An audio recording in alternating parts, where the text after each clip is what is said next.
အာကာသထဲကိုခြေလမ်းလှမ်းတဲ့အခါကြီးကျယ်ခမ်းနားတဲ့ဒုံးပြန်တွေတင်မဟုတ်ပဲအဲ့ဒီနောက်ကွယ်ကလူသားတွေရဲ့စွမ်းဆောင်ရည်ကလည်းအဓိကကြပါတယ်။ NASA Ames Science Directorate က2026ခုနှစ်မီလအတွက်ထူးချွန်တဲ့ကျယ်ပွင့်၄ဦးကိုဂုဏ်ပြုလိုက်ပါတယ်။ဒီလူတွေကကျွန်တော်တို့ရဲ့ကဘာကြီးနဲ့အာကာသအပြင်ဘက်ကိုစူးစမ်းဖို့လိုအပ်တဲ့နည်းပညာပိုင်းဆိုင်ရာကျွမ်းကျင်မှုနဲ့စွန့်ဦးတည်ထွင်လိုစိတ်တွေကိုဘယ်လိုပိုင်ဆိုင်ထားကြသလဲဆိုတာစိတ်ဝင်စားစရာပါ။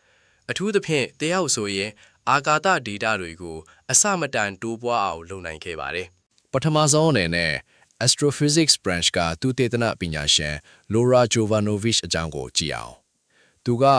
Optical Constants Database မှာရှိတဲ့ data အစုဝေးတွေကို998ခုကနေ933ခုအထိတိတိတတ်တာတိုးမြင့်ပြနိုင်ခဲ့ပါတယ်။ဒီကိန်းဂဏန်းတွေဟာ Sphere X နဲ့ Cassini လိုမျိုးအာကာသယာဉ်တွေစီကနေရလာတဲ့အချက်လက်တွေကိုအတိတ်ပဲဖော်ဖို့အတွက်မရှိမထစ်လိုအပ်တာပါ။ဒါပေမဲ့စိတ်ဖန်ပညာဟာဒေတာတွေတင်မဟုတ်ပဲအဲ့ဒီလုပ်ငန်းစဉ်တွေလဲပတ်ဖို့အတွက်ဘတ်ဂျက်နဲ့စီမံခန့်ခွဲမှုကလည်းတိတ်အရေးကြီးပါတယ်။အဲ့ဒီစီမံခန့်ခွဲမှုပိုင်းမှာထူးချွန်သူကတော့ Space Biosciences Division ရဲ့ Resource Analyst ဖြစ်တဲ့ Tammy Moore ပါပဲ။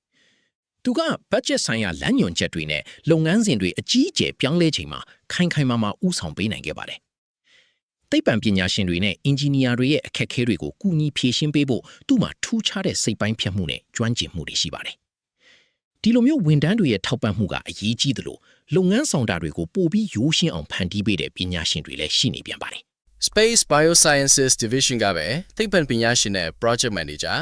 Francis Donovan ဟာ Films S2 လုပ်ငန်းစဉ်မှာအဓိကနေရာကပါဝင်ခဲ့ပါတယ်။သူကလုပ်ငန်းတွေကိုစီမံခန့်ခွဲရတာပိုပြီးလွယ်ကူစေဖို့နီလန်းသစ်တွေကိုတီထွင်ဖန်တီးပေးခဲ့တာပါ။သူရဲ့ဇွဲလုံလနဲ့အရင်းအမြစ်တွေကိုအကျိုးရှိသုံးစွဲနိုင်မှုကြောင့်သိပ္ပံပညာဆိုင်ရာတာဝန်တွေဟာအရင်ကထက်ပိုမိုချောမွေသွားခဲ့ပါတယ်။ဒီလိုအာကာသဆိုင်ရာတွေပြင်ကျွန်တော်တို့နေထိုင်ရာကမ္ဘာမြေကိုအနီးကပ်စောင့်ကြည့်နေတဲ့သူတယောက်လည်းကြံပါသေးတယ်။ Earth Science Division က Jaden Ta ကတော့ Earth Venture Suborbital Form Flex စူးစမ်းလေ့လာရေးမှာရေးပါတဲ့ခန်းကဏ္ဍကပါဝင်နေပါတယ်။သူကစီမံကိန်းအကောင့်ထဲဖို့ရေးအစီအစဉ်တွေကိုရေးဆွဲခဲ့တယ်လို့သူတေးတာလေရင်တွေစင်ထပ်မဲ့နေရာတွေကိုလည်းဗျူဟာမြောက်ရွေးချယ်ပေးခဲ့ပါတယ်။ဒါဟာကျွန်တော်တို့ကမ္ဘာမြေရဲ့သဘာဝပတ်ဝန်းကျင်ကိုပိုမိုနားလည်ဖို့အတွက်အရေးကြီးတဲ့ခြေလှမ်းတစ်ခုပါပဲ။တဦးချင်းစီရဲ့အရေးချင်းတွေကနယ်ပယ်အသီးသီးမှာဘလို့ပြောင်းလဲမှုတွေဖြစ်စေတယ်လဲဆိုတာကစဉ်းစားစရာပါ။ဒီလိုနယ်ပယ်အသီးသီးကပညာရှင်တွေရဲ့ကြိုးပမ်းမှုတွေမှာ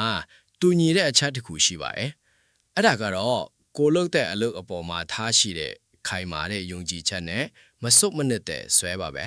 ။ဒီလိုလူသားတွေရဲ့စွမ်းဆောင်ရည်တွေကိုမြင်တွေ့ရတာက